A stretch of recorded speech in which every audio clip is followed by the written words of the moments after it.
What's going on, guys, and welcome back to another episode of the FIFA 17 career mode. This is episode number 30, and I'm starting today's episode off by showing you a comment I got in my last episode from I Got the Magic, who said, careful with giving Davey so much training, you could ruin his physical growth. Give him a contract and loan him out. Also give training to the other players on the youth squad so you can promote them to the first team squad. So thank you for your comment there.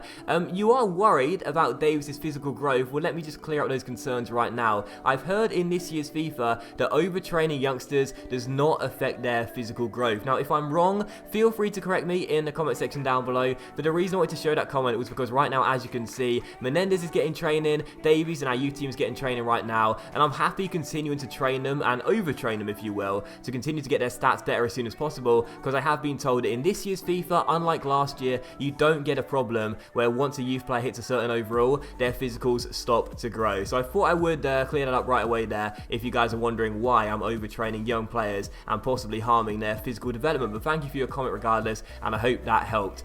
Still, following that note, as you can see the training there, the board came to us and said we're not on track with our financial objective, and also Ntep is coming back from injury. Do you remember this guy? Paul George's Ntep, signed him for this season, got injured on the opening day, broke his ankle, now he is back, thank goodness. But still, as you can see right here, the financial objective, we are failing it right now. And a question for you guys too, to start today's episode off, what do you think about the manager objectives in this year's FIFA? Because of course manager objectives are a new feature for this year's career mode, but a lot of people don't like the feature at all. In fact, some people I know said that they don't want the feature in the game and they would prefer that it was never implemented. So let me know in the comment section down below, what do you guys think about the manager objectives? Because for me, I think they're good, I think they're alright, but some of them are unrealistic, some of them are way too hard and way too easy. I think it's a good idea from EA, but it hasn't been executed properly. So let me know in the comment section down below regardless what you guys think about the manager objectives. Do you like them? Do you think they're a good addition? Or would you have preferred EA not even include them one bit? But still, for the first game of today's episode here,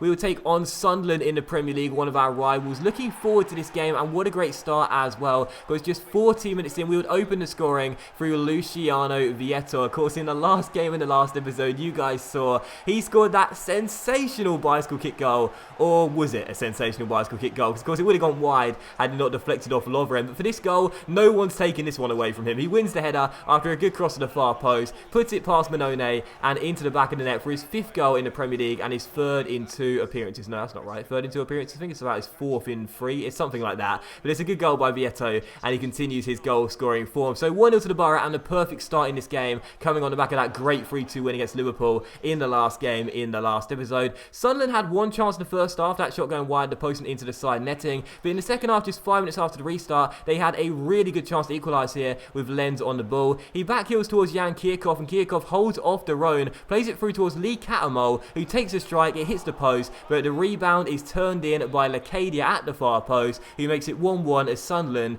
get back on level terms. So a frustrating goal that one, because Catamol's shot deflected off the post and straight to Lacadia. And I couldn't react on time to drag a body across and try and get the ball clean. See, there was 2 shirts there, Kimpembe and Chambers, but the ball just went in between them and to the white shirt. Like, the one place I didn't want the ball to go to was to Lacadia, who simply couldn't miss with Jordan Pickford on the floor. So Middlesbrough 1, Sunderland 1, our rivals back on level terms. But with 11 minutes to go though, Callum Wilson comes off the bench here and gets himself inside the area. And of course, you just knew it was going to happen, didn't you? Callum Wilson scores once again and puts us back in front. We were pushing for a winning goal in this game, but I was struggling to break down Sunderland, who were defending so well. But once Callum Wilson received the ball and got inside the area, I mean, the alarm bells must have been, you know, ringing really loudly for Sunderland in that moment right there, because Callum Wilson is known for scoring late goals. He had the ball inside their own area. There was only ever going to be one outcome. Wilson comes off the bench, does it again. Callum Clutch Wilson, his 2nd goal in the league and his 3rd overall. So Middlesbrough 2, Sunderland 1. We looked as though we were going to win the game for definite and claim all 3 points, but unfortunately with 6.5 minutes to go, check this out. Gilly Bodji forward here for Sunderland, goes through to shoot and does. It's a great save by Jordan Pickford, but Kimpembe slid in to try and block the shot, instead took down the defender, and the referee gave a penalty. I used the square button there for the slide tackle. I was just trying to block the shot, but unfortunately on the follow through, he catches the defender, and the referee has little alternative but to give a penalty. So correct decision from the referee and a bad decision from me, as it gave Jurgen Lacadia the chance to rescue a point for Sunderland from the spot, which he would do. do as he sent Pickford the wrong way from 12 yards, gave him the eyes, and made it Middlesbrough 2, Sunderland 2. So he runs all the way to the sidelines to celebrate with what I thought was going to be David Moyes. In the end, it was some generic manager. Gave me a laugh. I was like, yeah, it's going to be David Moyes on the sidelines. No, it's not, some random guy instead. He celebrates with Lacadia there. He makes it 2-2. Pickford beat for the second time against his former team, but I was so furious with myself in this game too, because twice we'd taken the lead against a relegation-threatened side in Sunderland. I say relegation-threatened, we're so few games into the season, but a side that are just above the relegation zone right now. Only one win all season long, and twice we surrendered that lead. So disappointing, but that's been the story of our season so far. We may be scoring a lot of goals, but we're also conceding a lot as well. So Middlesbrough 2, Sunderland 2, but check out what happens here late on in the game. In the 88th minute with 2 minutes to go, Jordan Pickford makes an unbelievable save to deny Jilly Bodji and make sure Sunderland won't get the 3 points. But check out what happens from this corner as well as we approach stoppage time. Sunderland win one off that deflected shot. Lenz takes it, swings it into the centre, and as Wilson gets the ball away, Luciano Vietto is one-on-one with the goalkeeper. Sunderland put every single body in the penalty area, and our Argentine was one-on-one with Vito Mannone, but I completely choked and messed it up. I tried to round the Italian,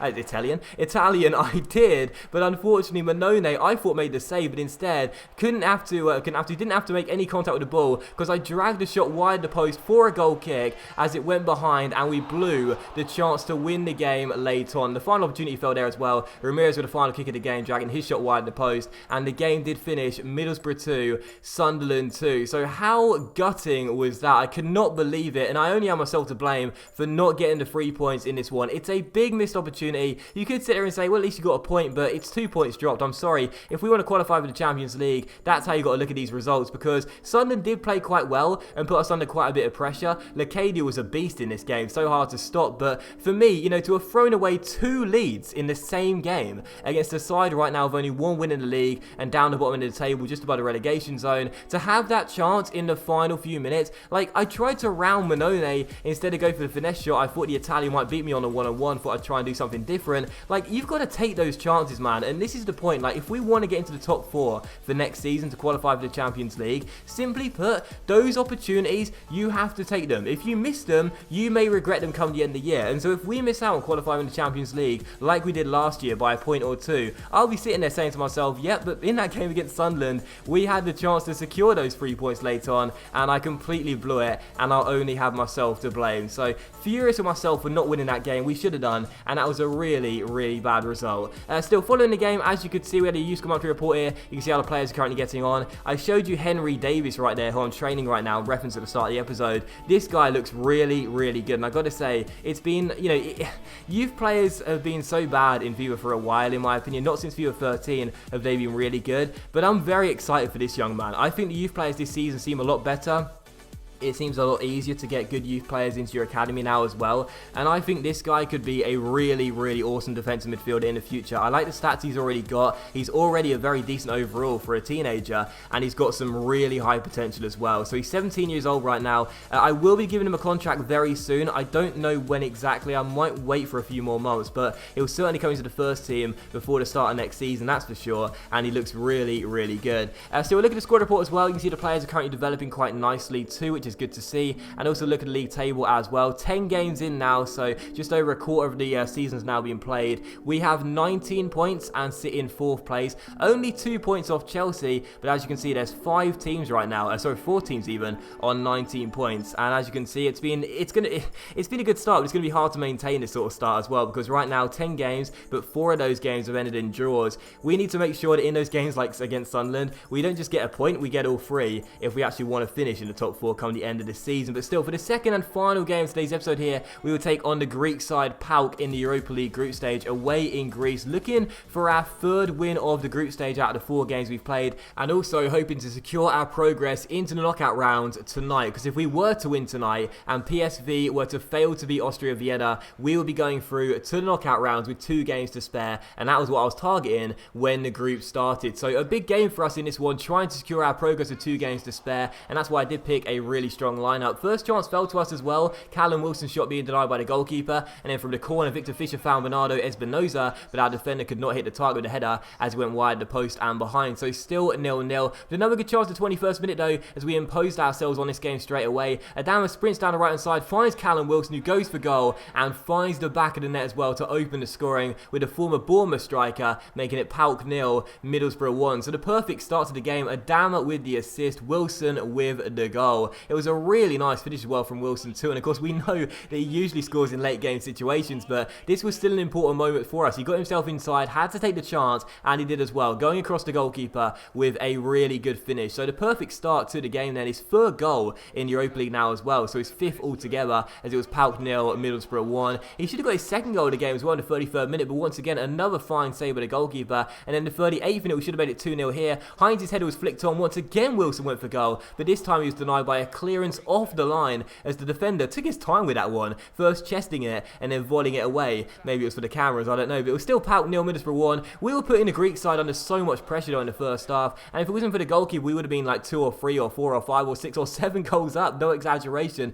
We were on fire in that first half, had so many attempts, but unfortunately PAOK goalkeeper was on fire and we just couldn't find the back of the net for the second time. But in the end, it would not matter. PAOK only had one proper chance in the entire game. It fell in stoppage time, but Pickford made the save and we held on for the win. So should have won it by a few more goals and had it been a bit more comfortable for us, but at the end of the day, the 3 points is all that matters. And because of that win as well, you'll see in just a moment's time, PSV lost to Austria Vienna, so because of that, we've guaranteed a place into the knockout stages of the Europa League, because of course PAOK and Austria Vienna still have to play one another, and because of that, both teams can't overtake us and take us out. So we're going through to the knockout stages. One of those teams will join us in the knockout stages. Not sure which one it will be, but now of course it becomes about whether we can top the group or finish in second place. But to be honest, I don't really mind too much. The most important thing was simply qualification. We've done that now with 2 games to spare, and that's exactly what we wanted to do. Getting it done early, getting out of the way, and now in the final 2 games we can field weakened sides. But that will end today's episode in the FIFA 17 career mode, guys. So a big thank you for watching. I really hope you have enjoyed it. If you have enjoyed today's episode, then please do leave a like. Likes are of course much appreciated, and it will help the channel grow as well. Much love to you all. I am sorry if this episode seemed a little bit rushed. I've had a really busy morning and some really big problems to sort out, but hopefully you enjoyed the episode regardless anyway.